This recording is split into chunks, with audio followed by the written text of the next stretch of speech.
জাকৈৰে মাছ ধৰাটো আপোনালোকে নিশ্চয় দেখিছে, কিন্তু এনেকৈ হাতেদি খেপিয়াই খেপিয়াই পুখুৰীত মাছ ধৰা দৃশ্য আপোনালোকে দেখিছেনে বাৰু? আৰু মোৰ মায়ে এইটো কাম কৰি খুব বেছি ভাল পায়। আইতাহঁতেও হেনো আগতে কৰিছিলে আৰু সৰুৰ পৰাই দেখিছোঁ পানী যেতিয়া কম থাকে অকণমান পুখুৰীত মায়ে এনেকৈ মাছ ধৰে মানে। আৰু এতিয়া দেখি দৌৰি আহিছোঁ, ৰ'বা অকণমান ভিডিঅ' কৰি থৈ দিওঁ, পিছত চাব পাৰিম। আৰু এয়া জাপানী মাছ পাইছে। পুখুৰীত ৱালখন দিওঁতে মানে অকণমান দিগদাৰ হৈছে, শিল বালি অকণমান তলত আছে হেনো, তথাপিও এনেকৈ মাছ পাইছে আৰু মায়ে ধৰিছে।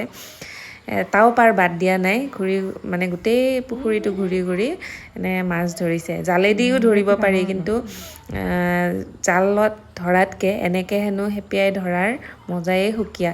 এনেকৈ বিচাৰি বিচাৰি আনিলে হেনো বেছিকৈ মানে মাছ খোৱাৰ তৃপ্তিটো পায়। এনেকৈ ধৰিছে আৰু পূৰা একদম চিকাৰীৰ নিচিনা। কিছুমান এই পোৱালি সৰু সৰু পোৱালি পাইছে, এইবিলাক এৰিও দিছে আৰু ধৰিব পৰাবিলাক ধৰিছে। জাপানী মাছ খাই খুব ভাল পায় মায়ে, আৰু সেইকেইটাৰ লোভতে এনেকৈ মাছ ধৰে। আৰু এইখিনি পালে আৰু পাই বাচিব লৈছে। আৰু সৰুতে এইটো কাম কোনে কৰি পাইছিল বাৰু? এই যে বেলুনটো ফুটাবৰ কাৰণে ৰখি আছিলোঁ আমি সৰুতে। এতিয়া আমাৰ এই খুৰাৰ ল'ৰা বৰ্ণিলে বহি লৈছে, লৈ বৰমাকক কৈ আছে, বৰমা আৰু এটা দিয়া কৰি বেলুন ফুটাই আছে। মায়ে মাছখিনি ধুই পখালি ল'লে। নতুন এটি ভিডিঅ'ত আকৌ লগ পাম।